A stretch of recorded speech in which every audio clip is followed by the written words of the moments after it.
Y'all can hear it, can't you? When you look at just like 1 second of this, y'all can hear it. You can hear the sound the teeth make, don't you? Oh, I can hear it. Fuck. Ah. The end result of all of this. Hello, you sexy bastards. How y'all doing today? We're back again with another video from your boy, the Critical Drinker. Oscar rating disasters and open letter to Hollywood.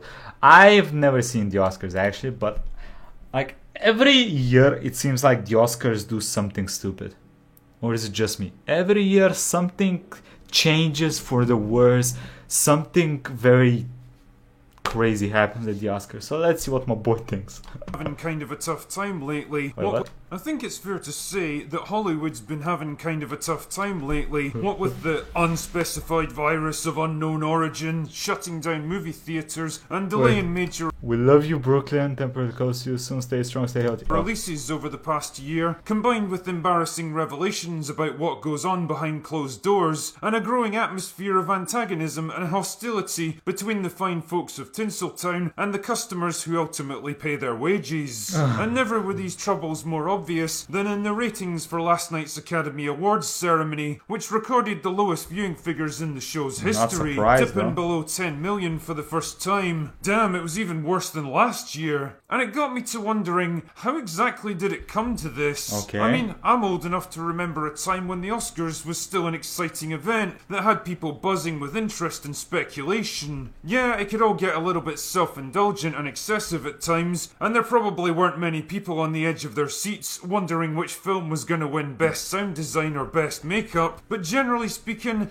the Oscars were an important barometer for the way the industry was going, and any film that won Best Picture was probably something you should pay attention to. But over time, it all began to change. As the years passed, the atmosphere changed from a celebration of film to a denigration of modern culture. More and more people used their time some crazy movies though. on the podium to push their hastily concocted political opinion. Yo, what is People this? used their time on the podium to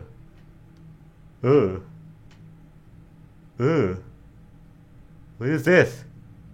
Who gave a penis size? What movie is this, y'all? push their hastily concocted political That's a opinions, cock. comment on the social issues of the day, and of course, rail against the Orange Man for some cheap applause. This kind of unwelcome political diarrhea all went hand in hand with demands for nominees to be picked based on their demographic makeup rather than the quality of their work. Wait, what? Great stuff.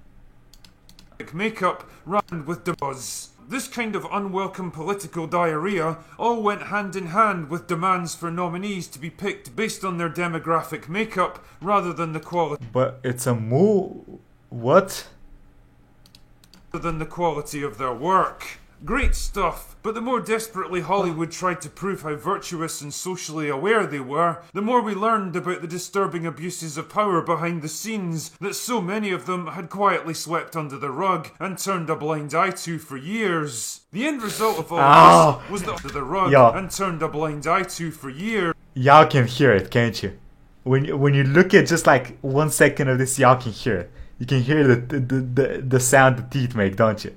Oh, I can hear it. Fuck. The end result of all of this was that Hollywood developed a reputation as a clique of arrogant, corrupt, spoiled, out-of-touch narcissists, endlessly lecturing regular people about how to live their lives, while conveniently ignoring their own shortcomings, pushing divisive political rhetoric with only a vague understanding of the issues at hand, and self-righteously railing against the very system that pays for their obscenely lavish lifestyles in the first place. So I guess this video is kind of an open letter to anyone in Hollywood who might be inclined to listen. And that being the case, my message is a simple one. Fucking stop this insanity. Stop trying to lecture us. Stop pretending to care about things that you absolutely don't take a minute out of your life to actually support. Stop using your platform as an excuse to push your own political views. Stop trying to inject it into every movie and TV show that you produce. And most of all, stop pretending that you're even intellectually or morally qualified to talk about this stuff. Your entire industry exists for the purposes of entertainment. That's your job. That's your one and only objective. You're there to entertain the paying customer. You're not there to tell them how to live their lives, or which groups of people they should support or condemn, or how the country should be run,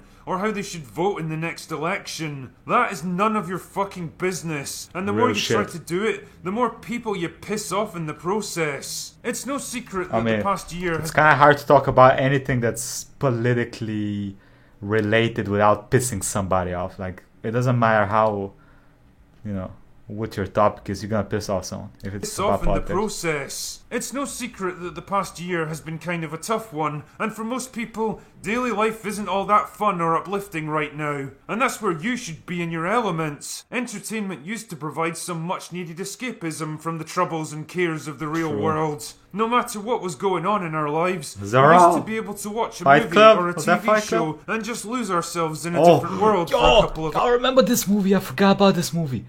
I don't think they're... No, if they... Is this the one where if the bus falls below a certain speed, it has a bomb in it and it explodes? Oh, this movie was cool. Just lose ourselves in a different world for a couple of hours. A world that was allowed to be fun, exciting, colourful and uplifting. It was like a little vacation from real life. And when we came back, we usually felt better about ourselves, a little more ready to take on the next challenge that came our way. But not now. Now it seems like every single piece of media produced today has to be saddled with all the baggage and issues and grievances of the real world. There's literally no escape from it anymore. Everywhere we turn, we're bombarded with relentless doom and gloom, or smug lectures about how we need to be better, or thinly veiled attacks hidden behind the mask of righteousness. Do you really think that's what people want or need right now? No. And what's worse is that all of it comes from people who absolutely aren't in a position to lecture anyone. Wait. Believe it or not, I don't entirely... This reminds me. Y'all remember when... I remember some actors... At the start of the corona stuff, they put some like little tweets or whatever, like short videos of them crying in their huge-ass mansions while drinking expensive fucking liquor. Y'all remember that? They got a lot of backlash for that. Thank fucking God. That was such a piece of shit move. Like, that shows you how disconnected some people are from reality. It just shows. Believe it or not, I don't entirely blame you for this. You live in a strange little fantasy bubble, safely removed from the real world, and surrounded by people who think just like you. Or at least pretend to. People who automatically agree with every dumb thing that you say, and fueled by news and social media that's entirely skewed in one direction. But all that stuff is just as fake as the movies you produce. Oof. And the result is that you don't really understand the people you try to pander to. I mean, imagine for a moment that you're a working class family whose business has been shut down for the past year, leaving you struggling just to put food on the table. Every single day is a desperate grind to keep going and make ends meet. Then some multi-millionaire actor who lives in a gated mansion and wears clothes that cost more than your annual salary appears on your TV and... Annual? I'm pretty sure some people wearing clothes that cost more than my fucking apartment. Appears on your TV and starts demanding that you recognise your privilege, do better, and vote for the people they tell you to. Well... how would you react to that? Now perhaps you begin to see why regular people are less and less interested in watching you and your rich friends slap each other on the back for making things that nobody wants to watch and smell on your own farts for several hours. The thing is, you probably think I'm enjoying all of this, that I just want to see Hollywood burn to the ground out of sheer fucking malice. But the truth is the exact opposite. I actually want you to succeed.